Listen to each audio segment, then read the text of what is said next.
This is TickType's latest keyboard, the NAJA 68. But yeah, this is their new keyboard. It's a fully pre-assembled keyboard. This is start off at around $199 US. It's interesting because they've made their own switch, and this is tray mount, which is kind of bold to do something tray mount at this point in time, you know? But they do have pretty good specs for the overall board. Like, it does have a low front height, stuff like that. We can go through it all, and we will go through it all.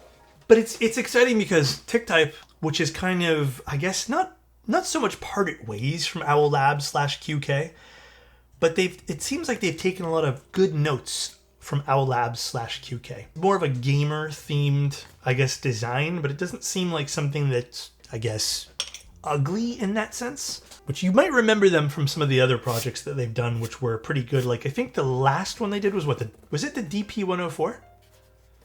Was that TickType?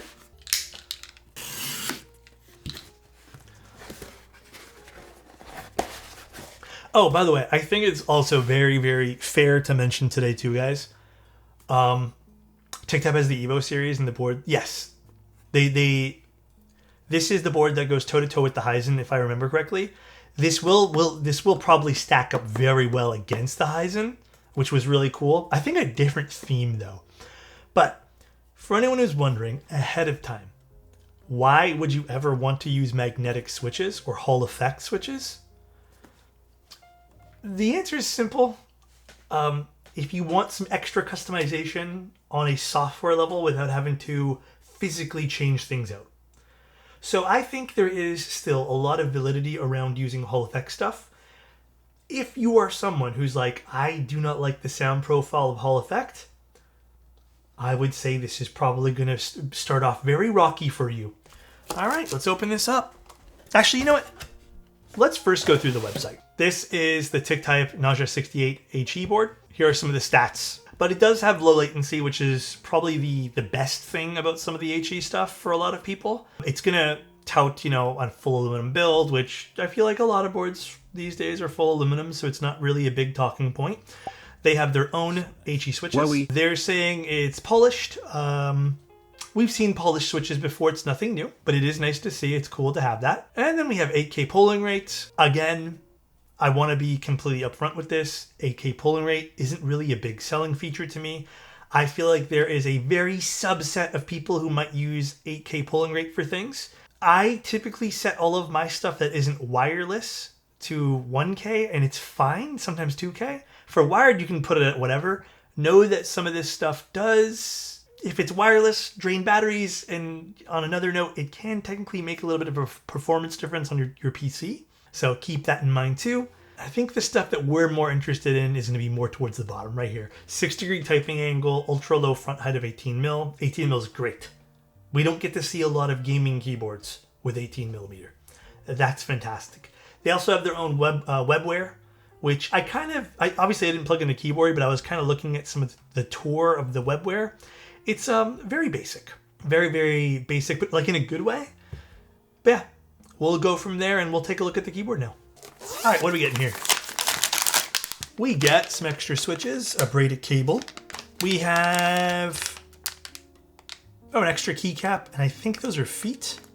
Oh, just some like warranty cards. Man, I can't even get this out. I like this typeface. Is it just me? I think this is really cool. The inclusion of a hard shell at $199 is really nice too. Visually, let's give this an inspection. I can tell you right now, this is, I guess, kind of competing with the Heisen, but also very different. Typing angle-wise and front height-wise, this keyboard makes a world more sense to play games with. The Heisen made no sense. 0 sense. I have no clue why they decided to go with that typing angle. Dude, Gargle, I use the Heisen. I'm not trying to bash it or something, but I use it pretty often just to rotate through HE stuff. I find that typing angle to be really distracting to me. It looks great though. It's a great looking keyboard. I would say it looks better than this keyboard for sure. And again, preference based. This is a very preference based taste. But yeah, it's really hard for me to use. But this is a lot more gamer focused, as you guys can tell. It does have what looks to be a smidge of a cherry lip, which is cool. I actually don't mind this side profile. I'm not going to front with you guys. I like exposed screws, so this is definitely winning me. This kind of looks like, you know, this looks like a this kind of looks like one of those utility knives. Like, you know, those like, yeah, Leatherman for sure. It kind of does. I'm glad I'm not the only person who thought that.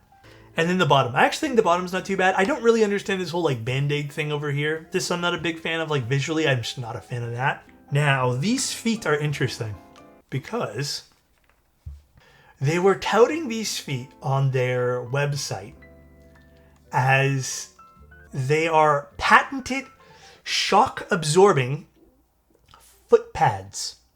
And I kind of interesting what they did. All right, it is kind of neat. It kind of looks like one of Mode's lattice blocks put as a foot. Which, you know what? I know this seems really silly. I'm actually interested to see if this would make a difference. So, it is kind of a weird thing to kind of tout, but like very small little thing, but interesting. I don't know for sure if this will be the best board to really showcase something like this, since it is probably going to be kind of drowned out by other foams, but interesting. But yeah, visually, it's a bit busy. It's a bit of a busy looking keyboard. Again, if you guys are into this kind of stuff, so be it. I actually think the top face of the keyboard over here, this little corner, this little blocker, is the weakest point of the keyboard visually. This seems a bit cluttered over here. I don't even mind this kind of rail at the top. I don't mind it. It's not terrible. But I think this really kills it for me. And if you take that off, I feel like the keyboard cleans up quite nice. Not the end of the world, you know. I feel like if you're buying a gaming keyboard, you probably are going to buy it for its spec list. The keycaps are another one. These are apparently custom-made keycaps for this. I know some people said they don't like it. I actually genuinely like these more than the Heisens. But yeah, now I guess we'll plug it in. We'll do a quick little sound test, and I'm going to be taking this apart and really looking into this board. All right.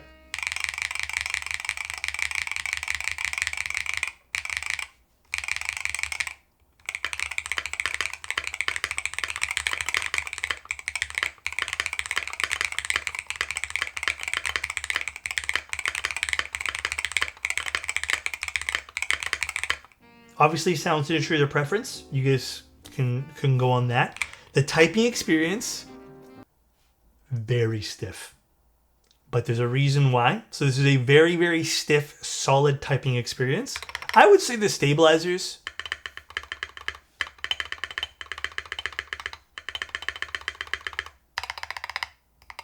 you know what? I think the stabilizers are pretty solid. Maybe the backspace, I hear a smidge of rattle. The reason why this might sound a little bit weird on the alphas is because they decided to go with tray mount for this. I don't know why. At first glance, you probably would think this is like a top mount. You know, you would probably lean towards that. So it doesn't have all the bad characteristics of a tray mount, but I am shocked that they decided to go with that. They have a bunch of screws on the side, and I would have loved to see them utilize the access to the case here with some sort of cool mounting system. I would have loved to see that. But alas, we don't have that. Well, okay, let's open this thing up. I'm pretty sure we just have to get access to the screws here. Non-adhesive foam, that's good for modders. So yeah, this is a standard 1.6mm PCB with no flex cuts. Let's go. I don't foresee a lot of people taking this apart, but no room for PCB stabs. I would have liked for them to just add it, but I know that would mean the PCB would have to be a bit different in that case. Some traces would have to, you know, go around other things. I did not say rum, by the way. I know I said room. I said a little Canadian, though. And then the only thing I'm not loving is this ribbon cable. I think, again, for accessing your board, it's not the most fun thing in the world, but it is long enough that I don't mind. Wait, why is this so sick? I'm not saying you should have done this, but I would have 100% played on this theme. 100%. Terrible. Okay, I already can tell you, I think we need to put foam in this. And this is like the one thing I will say about this board. It sounded great with all the foam. I do think it falls short if you decide you want to go no foam or if that's your preference. Tray mount just isn't going to do it.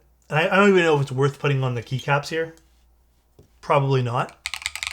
Tray mount's just not going to cut it for like sound profiles for that. Like there's not a lot of density to this board. Let's just go ahead and put the foam on the bottom.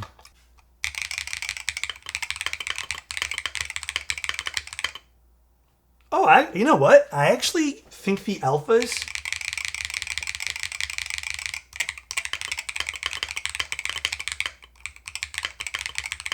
Yeah, the spacebar definitely needs a bit more foam, and I wonder if we can just mod it so it just has a little bit of that far. I still think stock sounded very good, though.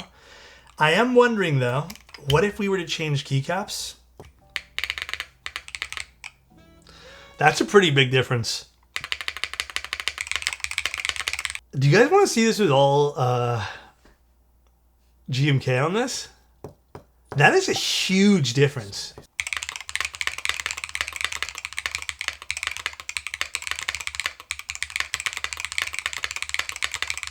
I do want to go ahead and take this apart once more and put back the foam in it. I actually think the foam might tame some of the higher end sounds of this. It already sounds a lot better though. Man, I really want to like polycarbonate keycaps. I just can't get behind the sound profile, which is a bit of a shame. All right, let's see how this sounds now.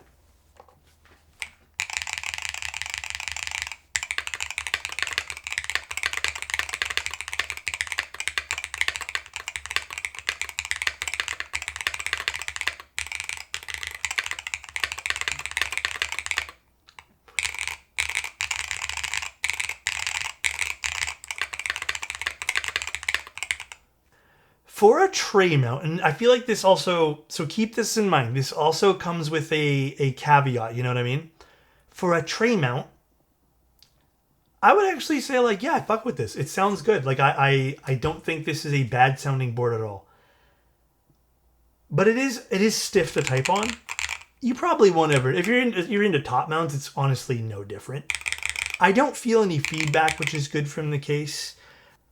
I guess if you wanted this to sound a bit more open, you would have to buy something that's going to be gasket mounted.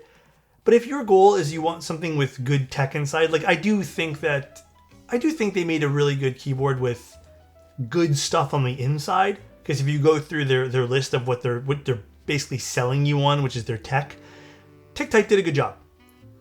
I would have loved for them to incorporate something other than tray mount for sure. I wonder, you know what?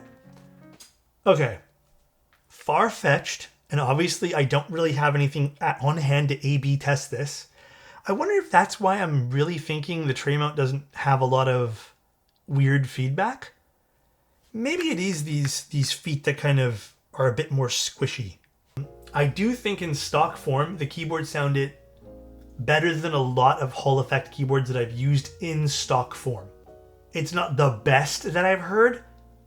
And again, very preference-based, so I want to keep that in mind. Like, you could love this and be like, Alex, what do you want about? But it was very good. I think this keyboard leans a bit more to the brighter sound signature, which you can already tell with these switches. And on that note, the switches that they made for this particular keyboard, I actually really like. One of the few stock HE boards that I would probably stick with the switches. The only other board that I actually liked the switches was the Heisen. So I would put this, if this is supposed to go up like and compete with some of the visuals of the Heisen, they did a good job with the switches.